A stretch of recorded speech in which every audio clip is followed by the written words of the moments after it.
name is Jess. I am super excited to be applying to the Applied Linguistics PhD program through Texas A&M. A little bit about me. I am a mom of two. I've got a 2-year-old and a 2-month-old who you might hear a little bit from in the background. I live in Idaho with my husband, who is a helicopter pilot. I have a bachelor's degree in English from Judson College, which is a really small school based out of Wake Forest, North Carolina. I think academically they're regarded as Southeastern Baptist Theological Seminary, but they have a small college for undergraduate students attached to the seminary. And then my master's is in Applied Linguistics from Liberty University. I attended my bachelor's degree in person mostly, and then my graduate degree online. I finished that about 2 years ago, 1.5 years ago. I was working on that while I was pregnant and postpartum with my 2-year-old, so if that gives you a timeline.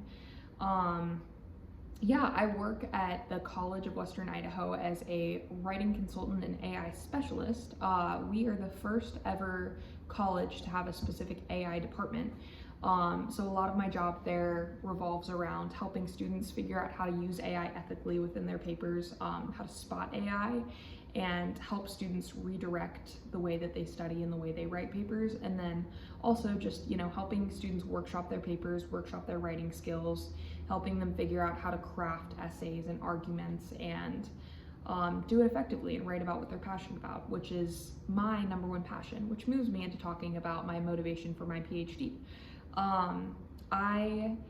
In my undergrad, I'll give you a little bit of background on my interest and how it developed. I've always loved reading. It's since I was, 5. It's been something that's been a huge part of my life. It's my main hobby. It's what I spend most of my free time doing, and that's kind of always been the case, which directed me to pursue a degree in English for my undergrad, which I loved. I specifically love British literature, and then also Russian literature, I think is so interesting and cool to learn about, which was really fun in my undergrad to, explore more. And then from there, I kind of began a bit of personal research, specifically into theoretical linguistics and how truth defines reality. And then how we can practically apply that to our understanding of English literature, and really just language in general. It's super helpful to understand more theoretical linguistics when it comes to our understanding of, the world and everything in it. So from there, I kind of moved into my degree in applied linguistics, or my MA in applied linguistics from Liberty. There I focused the classes. It was a really good mixed bag of classes. I worked on TESOL. I went into, the more theoretical side of linguistics. I studied how language works, grammar, syntax, the works. It was kind of a very comprehensive study. And from there, I kind of further understood linguistics as a field, kind of honed in on what I really want to study in my further graduate work. And then also it kind of directed me into the career that I want to have eventually, which is just teaching English at a graduate level or undergrad level, whatever may come, but specifically taking my knowledge of linguistics and applied linguistics and theoretical linguistics and helping that inform how I teach English successfully and how I help students craft papers and arguments successfully. Because there's nothing like teaching English and having a student who is so disconnected, and then showing them how to love English, because words are our world. They define our passions, they define everything that we interact with. So understanding how to use them properly and how to, describe our passions and use our passions, I think that's such a cool thing to be able to teach people and to be able to teach students. And I do it now, but I'd love to do it on a larger scale once I finish with my PhD, specifically with, college, as a college professor. So yeah, that's kind of the motivation for my PhD. I think I am specifically a strong candidate because of my dual background. A lot of people who go into linguistics start there, and instead of starting there, for me, I began in English, which I feel like gave me a super good foundation for just building upon it, because I studied the literature and then I almost backtracked in my MA and began to study the words themselves, which gave me a really interesting perspective for how we understand linguistics and how we can better teach it, which I don't know, I just think I think it's a cool way to go into the field. Another way why I'm a strong candidate, I have a lot of teaching experience, which I think I can learn from my PhD as I continue to teach. I've taught with multiple age groups, online and in person, online through Book Nook, which is a tutoring platform for K through 4th grade. Specifically, I've taught English as a contractor through Book Nook for years now.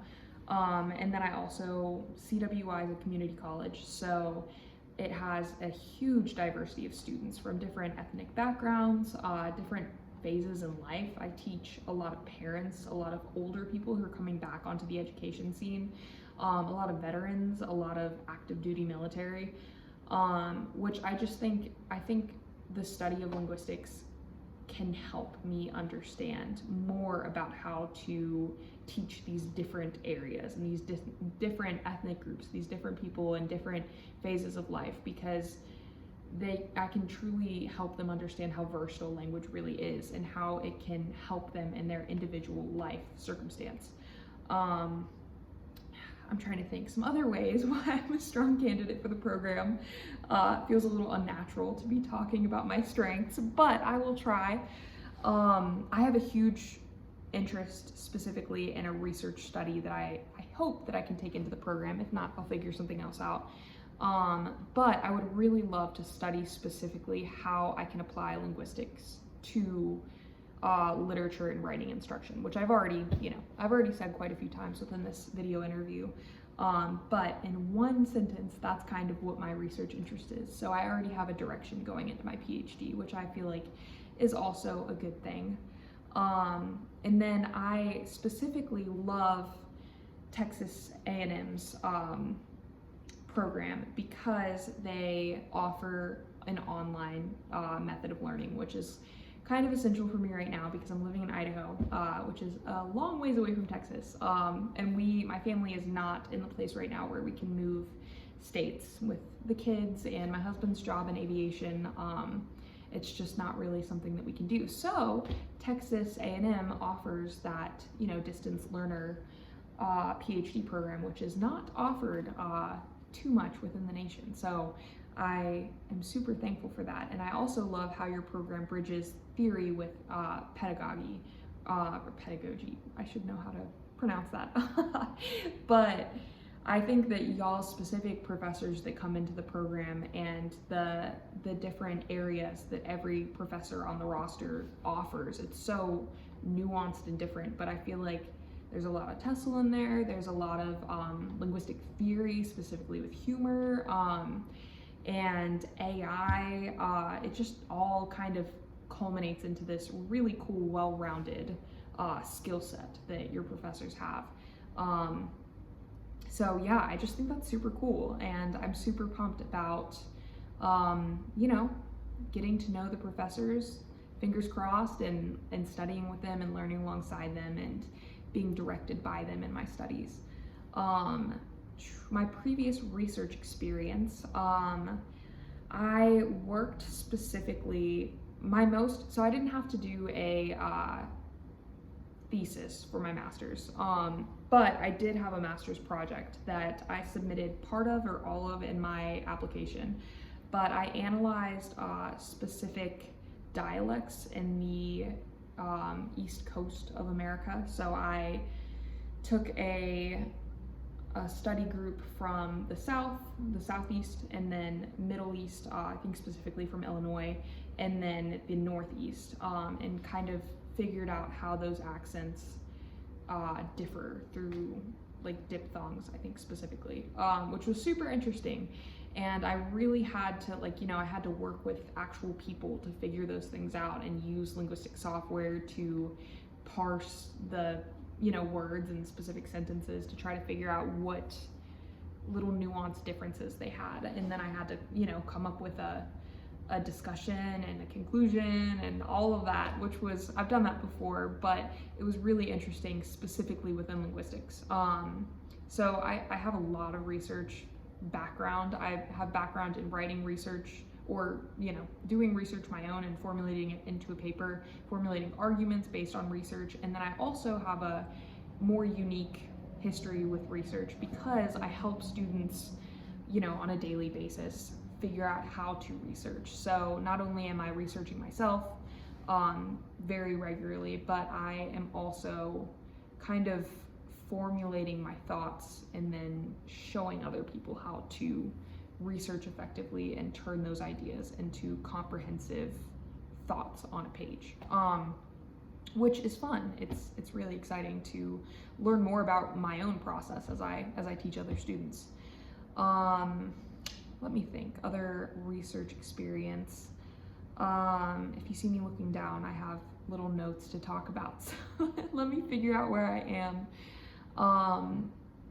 I did so much research in my master's. Because it was an online program, most of the work was research papers. So I researched anything from Germanic language groups to linguistic theory and the Sapir-Whorf hypothesis and, Noam Chomsky and all of the classics. And I looked into their, theories and formulated my own from those. And then also research into the more the more specific areas of linguistics as far as, dialect and pidgins and all of it. I feel like I've done a lot of research specifically in the linguistic field. And then, there was research in my undergrad as well through my gen eds as well as English itself, and studying language or literature.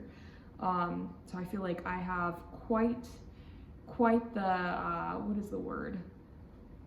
Profile of papers and research and all of that. But yeah, I kind of touched on my research interests, but I can state them one more time just for clarity's sake. I specifically want to look into how linguistics teaches our own teaching theory on English and literature, and how we can use applied linguistics to better help students understand literature, whether that be the history or the time period or the different aspects of the story. I think applied linguistics can really teach us how to be good teachers of English and of language. So yeah, that's kind of my research interest. It's not super honed in yet, but I hope to get to that point with a little bit more direction from the professors.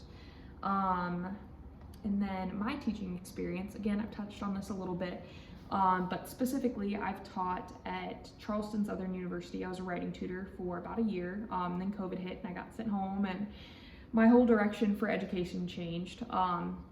But I taught there for about a year. I also volunteered with a literacy program based out of a elementary school in Charleston and helped students learn to read. So that was a bit of my early years on teaching.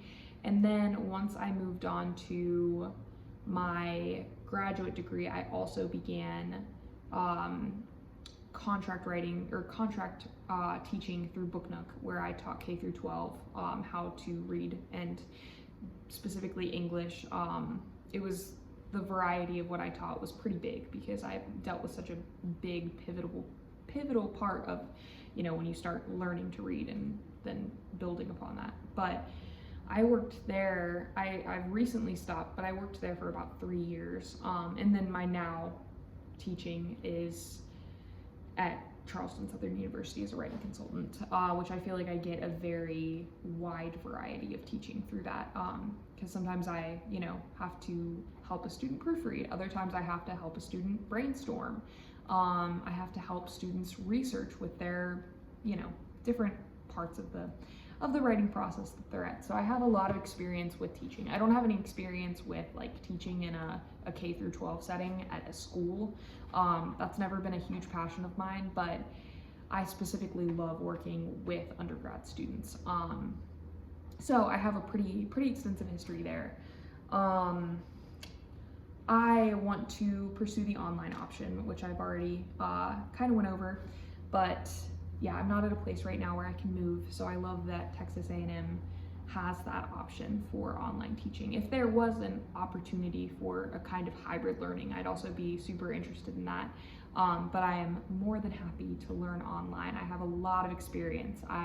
Half of my undergrad was online, as was a few of the classes sporadically as I was in person as well, just because the online format is super familiar and comfortable to me. And then all of my graduate degree is online in an expedited program where I think it was 8-week semesters, so it was fast paced. I think the program was a year long, so I took a bit of a gap because I had my son, who's now 2. But yeah, I jumped in and I got it done, but it was very high intensity for a while there. So yeah, a bunch of experience online learning. My weekly time commitment for PhD, I'm kind of curious about that. I have all the time in the world, but I'm probably gonna have a baby right here while I'm working.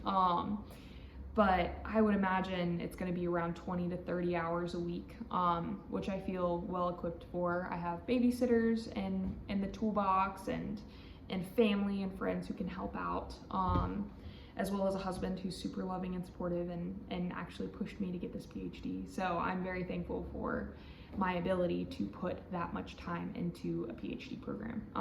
But yeah, I would expect about 20 to 30 hours a week in, research and everything that a PhD requires.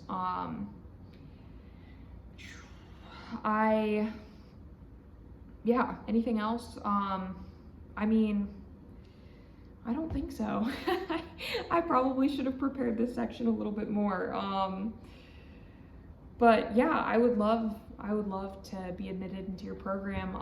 I'm super excited to see what this next chapter of continuing education holds for me. I'm really excited to start studying and reading and really learning again, because I feel like when I became a mom, I went into mom mode, which is great, but I would love to do something academically for myself within motherhood, because I feel like that's really important to pursue, yourself within helping others as well. So yeah, I'm excited. I'm a little bit of a non-traditional student. I already have a family. I'm 5 years married. But I hope my life experience will help me push and persevere through any kind of hard, studies or, PhD. It's hard, it's hefty work. So I hope that my previous life experience will help me to do it successfully, because that is my goal. I love continuing my education. So yeah, I think that is it. I'm a little scatterbrained. I'm not great at taking videos of myself. But yeah, if you have any further questions, reach out to me. My email is jessboker@gmail.com. My phone number is 804-437-3826. But y'all already have all that information. So thank you so much for taking the time to get to know me a little bit. And I'm excited to hopefully get to know you as well. Bye.